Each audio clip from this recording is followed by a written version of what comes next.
Our first speaker is Mounir Zok of the U.S. Olympic Committee.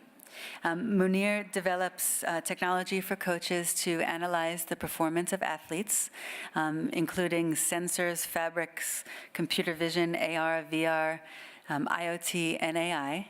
And I'd like to welcome him to the stage. Please start the video. Rio is ready to make history. 4 years of hard work, 4 years of dedication. Everything comes down to this moment. She is a 4'8" giant. This has been her destiny all along. So here we go. No one loves the relays more than Michael Phelps. And the United States will wake up. Still invincible. Usain Bolt. Katie Ledecky is on her way to history at these Rio Games. Anthony, the world's greatest athlete. And it's over! The dream has come true for Brazil! 3 golds in a row! The dynasty continues!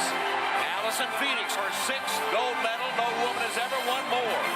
And Manuel is going to do it! What a race! I'm just so blessed to have a gold medal, and I'm just so blessed.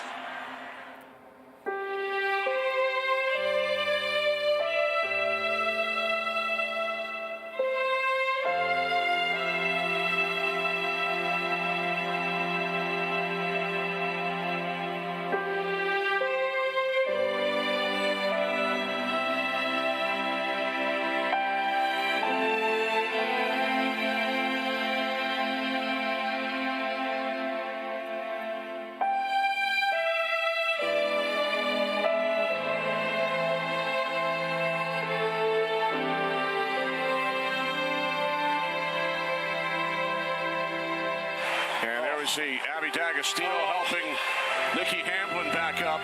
And now D'Agostino limping as well.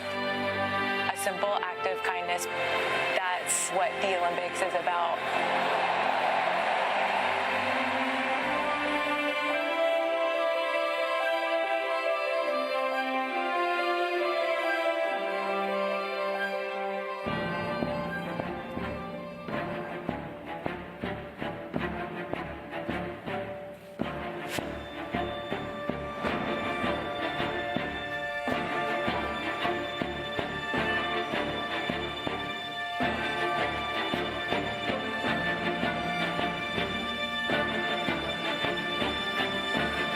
The race starts right here.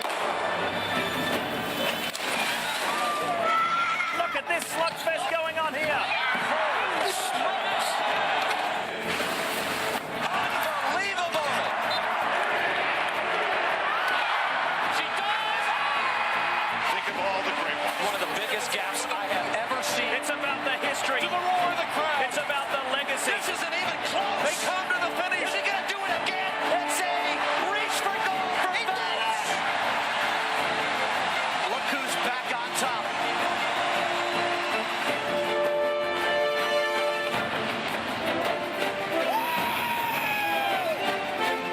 Van Niekerk is running away with it. The world record has been destroyed!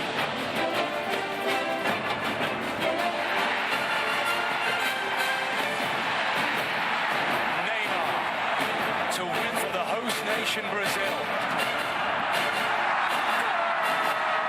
Brazil strike Olympic gold for the first time in their history. An explosion of emotion.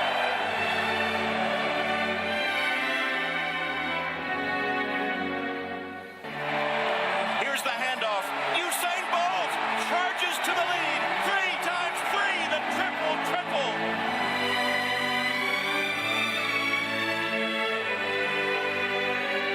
This is absolutely pure joy. We are the final five!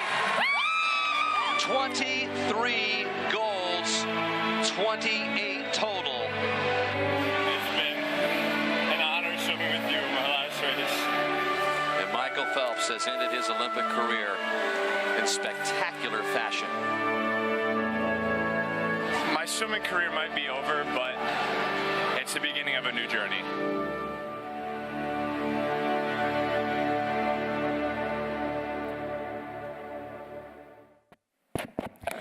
It was a spectacular journey.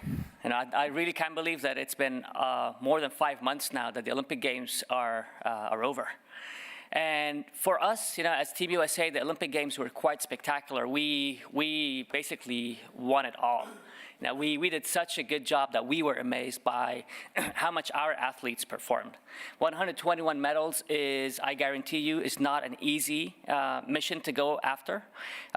Topping not only the medal count, but topping gold, topping silver, topping bronze, it was just amazing. For us, the Olympic Games is always a challenge, and in our world, we're always talking about 1%. If you talk to anyone at the Olympic Committee, they would always bring up the 1% question. Right? What is that 1% that we have to go after so that we give our athletes a competitive edge and we ensure that they are in the best position to win? We know that they're not going to win always, but we have to ensure that they are in the best position to win. Now, to highlight the importance of 1% for you, let's go back to the Olympic Games. In one of the final rowing competitions, it came down to this. After 6 minutes and 41 seconds of rowing, it came down to this. And if you go watch the video online, you would see that the two rowers were in their boats after the race was over for 10 minutes just waiting because the judges didn't know, how this ended. The photo finish determined that New Zealand got gold, Croatia got silver. Someone attempted to quantify the difference between these two athletes, and they came up with this number. So this is the difference between a gold medal and a silver medal, and 1% sometimes is a very comfortable margin to be in. But I prefer to be in that comfortable margin because otherwise we will never be able to get that 0.01%. What I want to share with you in the next 15 minutes are some stories about how Team USA got 121 medals, how technology and innovation played a crucial role in the success of the team, and why athletes today are approaching superhero stage. Before doing that, I need to take you back in time. 121 is very important. It's a very big number. It becomes even more important when you compare that number to the 104 medals that we got in London. A difference of 17 medals in one Olympic cycle is almost unheard of, unless you are a host nation. To get those 121 medals, we work very closely with federations, and we work very closely with national governing bodies. Historically, this is how the U.S. Olympic Committee worked. We were a technical support arm or technological support arm to our federations and to our sports and to our athletes.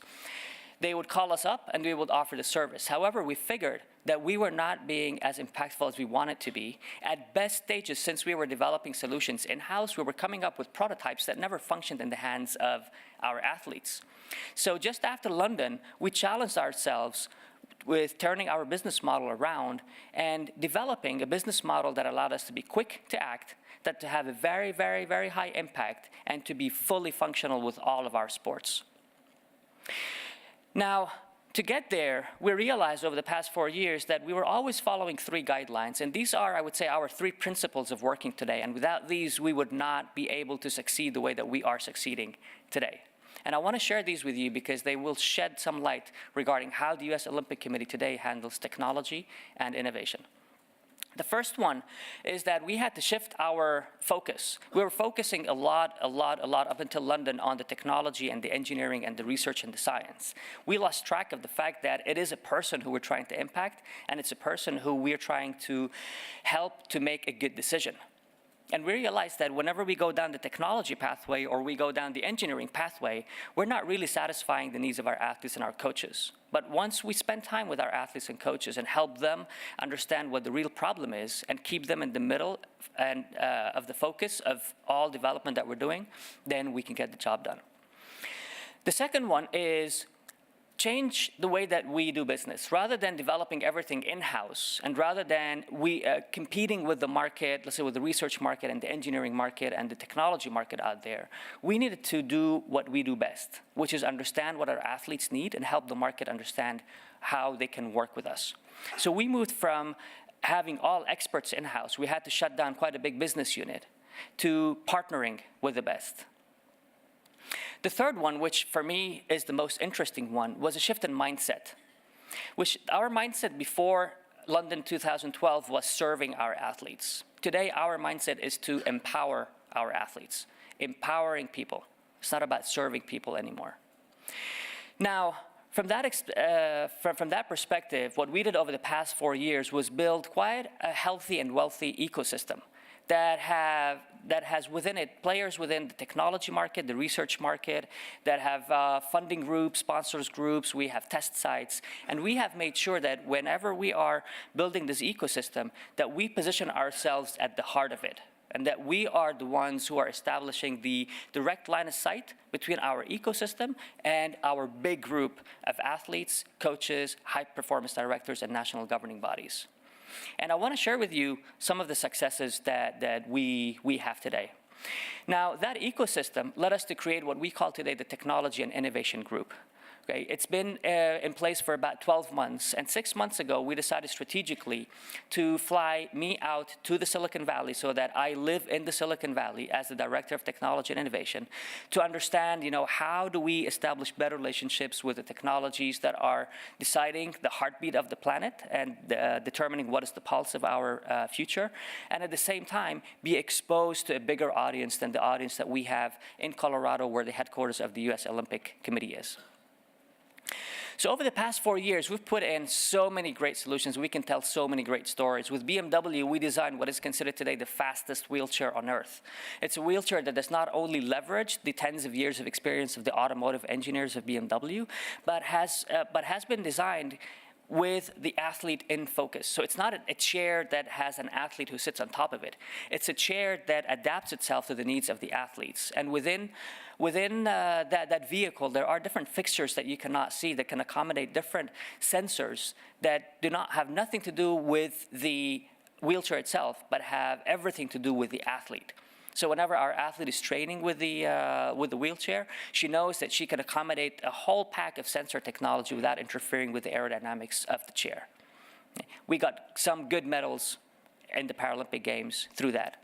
Our indoor cycling team, and you'll hear more about that, from Sky as well after me, specifically on the women's team pursuit, that has been transformed into an Internet of Things and artificial intelligence program, whereby today, any velodrome that our athletes step into, that velodrome automatically recognizes who they are, who is currently training, how long are they training, what is their heart rate, what is their breathing rate, what is the oxygen levels in their muscles, what is the weather conditions, what are the times, when we capture lots of video, and we have all of that feeding into one system with simple analytics on top of it, so that our coach, who is sitting at the middle of the velodrome, can have in front of him a very simple feedback system, much like red and green, because that's all he has to know real time. And after the fact, he has got a huge dashboard that he can manipulate and he could tackle to give the athletes the best feedback that he can give them at that specific moment in time. We got 2 key medals in Rio from our shot put athletes. We missed those medals in London. Between London and Rio, we put in place a program that was inspired by military radar technology to help our shot putters determine at the moment of release what was the height, what is the angle, and what was the speed of release, which, as you know very well, are the 3 inputs to the equation that would predict how far away the object will land and how high it will rise. We had no such information before London, and in London, our athletes and coaches were guesstimating the different improvements that they could make. Today, they know exactly where they need to, what they need to work on, so that they can improve that distance. 2 key medals that were missing in London, we got those in Rio. We repeated gold for Clarissa Shields in Rio, and we got some unexpected medals for our men's boxing team. Our men's boxing team and our women, they were using, up until the Rio Games, wearable technology sensors that would be sitting on their wrists, and they would deliver to the coach in real time punching metrics.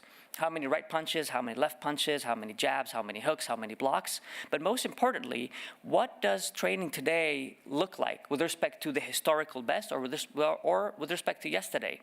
And we were able to build in different algorithms that helped us predict whether an athlete was about to get injured, let's say a little bit down the line, or whether we were good and we just drill forward. Some key medals that came in from Rio, we were not expecting those. Diving, our synchronized diving team, that was chosen with the help of an artificial intelligence program.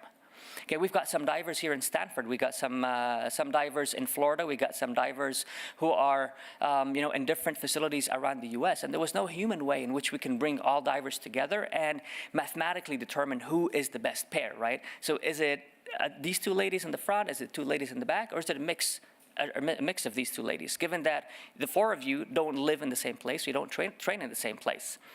Capturing the diving characteristics of each and every diver and having that available inside a cloud and building analytics on top of the cloud helped USA Diving make a very good decision, because every week they would have the best matching pair, right? Think of it as a matchmaking exercise, right? Some key medals specifically from this pair, where Steele Johnson, one of the youngest divers that we have, it's his first Olympic Games, and he managed to get a key medal with David Badaya, one of our veteran divers. We don't believe that this would have been possible otherwise. The giant Michael Phelps made quite a unique decision about 2.5 years ago to come back to competition. He knew that he was older than his colleagues, and he knew that training hard and pushing hard Rocky style was not going to be enough, right? He had to train smart. He had to train much smarter than what he used to be training in the past. And for about 800 days, basically every day leading up to the competition, he was calibrating his daily exercise in function of the biometrics that he was able to collect during yesterday's training session and while he was sleeping. So every morning, the high-performance team that worked with Michael would get together and they would decide whether Michael today needed to push it more, whether he needed to stick to the training, or whether he needed not to train at all, because it was not going to be giving him anything. He brought home some great medals and made him the Olympian and the legend who he is today. Now, we believe that we as a company, we are heading towards the digitization of all sports. And we know for sure that if we are able to switch on, as we like to say, each and every governing body and each and every training program, we will be able to impact that program, and we will be able to bring into the hands of athletes and coaches new tools that would help them make better decisions. Because it really comes down to making better decisions when the time comes. Over the next 4 years, I won't even venture to where the gentlemen this morning were venturing into. I just want to keep it the next 4 years, between now and Tokyo 2020. I believe that these are some of the main technology categories that we will be working with, and we will be dabbling with, and we will be using with our athletes and for our athletes. And I'd say the first one, the one on top, is the one that was touched upon quite a lot this morning, and I have to say, fascinating stuff coming out of this conference. Thank you, Lisa, so much for organizing it. Now, I believe that today we are at the dawn of a new age. It's an age where athletes today are way more clever than the athletes of yesterday. But that did not happen because of some kind of genetic evolution that was put in place, over the past 4 or 5 years. But that happened only because today our athletes have access to technologies and innovations that just were not present on the mainstream market 5, 6, 7 years ago. Tony Stark, right? We all know Tony Stark, right? Okay. Now, what makes him exceptional, besides all the superpowers that he has, is the fact that he knows what's happening in his vehicle and with his body at each and every instant of time, right? And when we look at some of the reports on the future of sports, and when you have conversations with anyone who's working in high performance, you would know that the distance between Tony Stark and an athlete like this is becoming really short. It's not far-fetched anymore. I strongly believe that the equipment that our athletes use, such as soccer shoes, are going to be transforming themselves into digital platforms that will deliver to the athlete everything that the athlete needs to know. How many miles are they running? What is their heartbeat? And everything, basically. So we don't even have to worry about sensors all around the body, because the basic apparel, like this, and like this that will come one day, are going to be sufficient for athletes to make very, very, very, very good decisions. Now, we know that we are very aggressive in our mission, right? We're very aggressive with our vision. And we're not only tackling technology and innovation from a high-performance perspective, but we're tackling it from all different perspectives that you can think of within an organization. We know at the same time that we're not a technology company. We do not want to be a technology company. We're not a research company. We do not want to be a research company. But what we want to do is try to figure out a way, or the best way, to work with you guys. We need to figure out the best mechanism for us to leverage the best talent in the US and have a way for that talent to come into our door so that you can help us make the difference and you can help the future Olympians achieve their dreams. If any of you have any comments, remarks, thoughts, ideas, any of you think that you are just on the breakthrough of the next big thing in sports, please touch base with me. I'd love to have a chat with you. With this, I will leave you. Thank you so much for bearing with me, and thank you, Lisa, again for the invitation.